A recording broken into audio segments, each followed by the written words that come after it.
On a cold, snowy day 60 years ago, more than 100 black protesters walked into 3 lunch spots in downtown Nashville as white clerks scrambled to try to block them from filling counter seats. Those sit-ins, February 13, 1960, launched weeks of protests against segregation and established Nashville as a leader among southern cities in the movement for racial integration. In more recent history, other minority groups also have found a voice in Music City. But even after much progress, many Nashvillians say they feel the city still falls short of true integration. Race relations in Nashville, I think Nashville is a divided city. It's two different cities in this city. A lot of Nashville can be segregated. We're all kind of in our own little silos. And I think what's happening now is we're being forced to listen to each other, finally. We haven't been listening to each other. We've been talking amongst ourselves. We haven't been asking the questions that we need to and reaching out beyond our zip codes. Growing up in Nashville, it's been very clear that there is a divide. Being a minority student at a predominantly white institution or a PWI, it's very evident that I was one of 4 or one of 5 in the classroom, so much so that teachers would get us confused and never really tried to learn our names. They never really tried to listen to our side of the story. If we're where we're supposed to be with race relations, then there is no conversation about equality. I have a lot of friends of all nationalities, races, and we're good as long as we're good. But when things get uncomfortable, we are yet to have that uncomfortable conversation. Family members that have disagreed and pushed back with what I'm trying to say. And it's not always heard, partially because I'm young. It's hard to see that they don't share the same empathy and that they don't care as much as I do about other people. And that's hard to see because I want my family to love and accept everyone. Being an African American as well as being a Muslim, we have there's just the cross-sectionality, there's cross-sectionality there. And so I've seen discrimination in both areas. You have a large immigrant community and, I don't know everything that they go through, but if it's anything close to what African Americans have gone through, then I can see where there's a problem. I remember when my daughter was younger, she came back from school one day and told me she was really upset because a kid called her black. And my first reaction was, I said, "And did you turn and say thank you?" Because it's a color, right? There is somebody who's got blonde hair, there is somebody who's got red hair. So I said, there's nothing for you to be upset about it. It's beautiful, it's my favorite color. So I think what is very important is this education starts at school.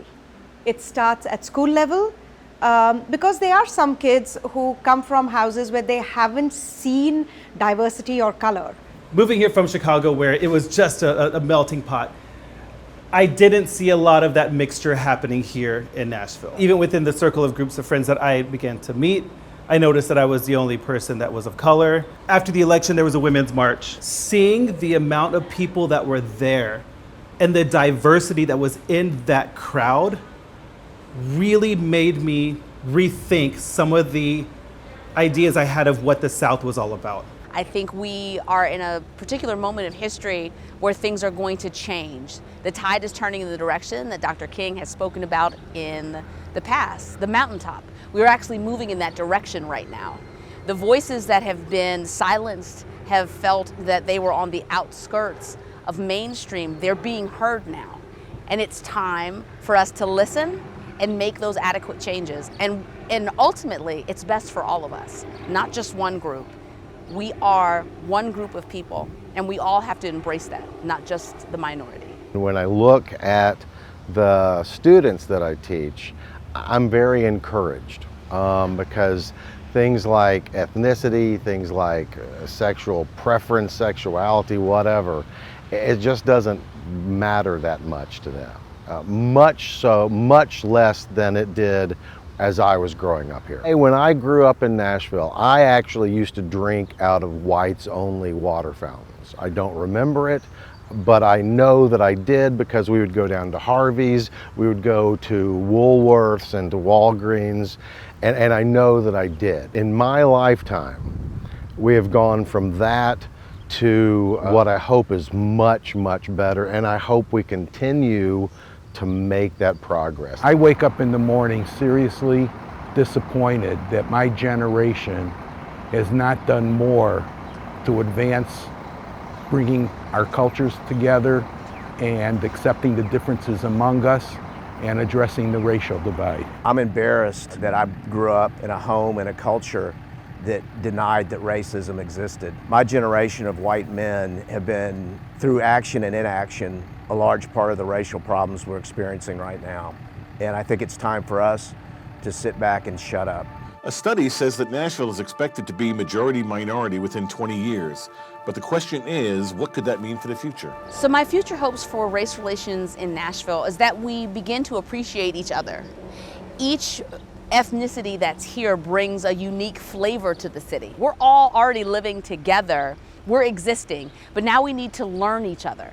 We don't need to just live next door.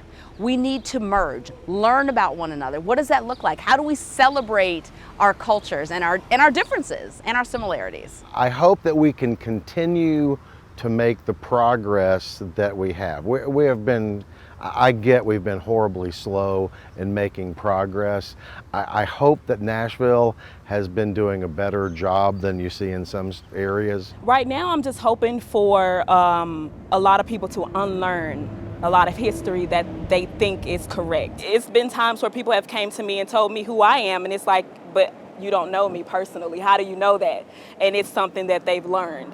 So I feel like if we're able to unlearn certain things, then that can open the door for us to be like, okay, let me ask these questions. Let me talk to her, and instead of, stereotyping her or refusing her or being discriminative against her because of what I've learned in history. I think a lot of people aren't wanting to do the dirty work. And the dirty work is you have to unlearn hundreds of years of white supremacy, and you're having to learn a completely different perspective, one in which white people are not always the good guy, which is something you don't learn in Eurocentric history. In order for us to get along, there has to be a basic understanding, there needs to be a basic level of respect, and the respect has to be like, your black peers are not your educators, and that's not our job to be. We are going through a very hard time. It's exceptionally hard to see people who look like you be killed and arrested. Like for me, I saw one of my classmates get pulled out of a car and tased on national television, so much to the point that he literally went into cardiac arrest. And that's something that is definitely painful. So I can't sit here and comfort people right now. But it's also not my job to educate everyone on the black experience. One, because black people aren't a monolith. We all have different experiences. And two, Google's free. We will not grow or get any further until we have discussions about the S word. We have to talk about slavery. This country's roots are from pain and suffering and hypocrisy.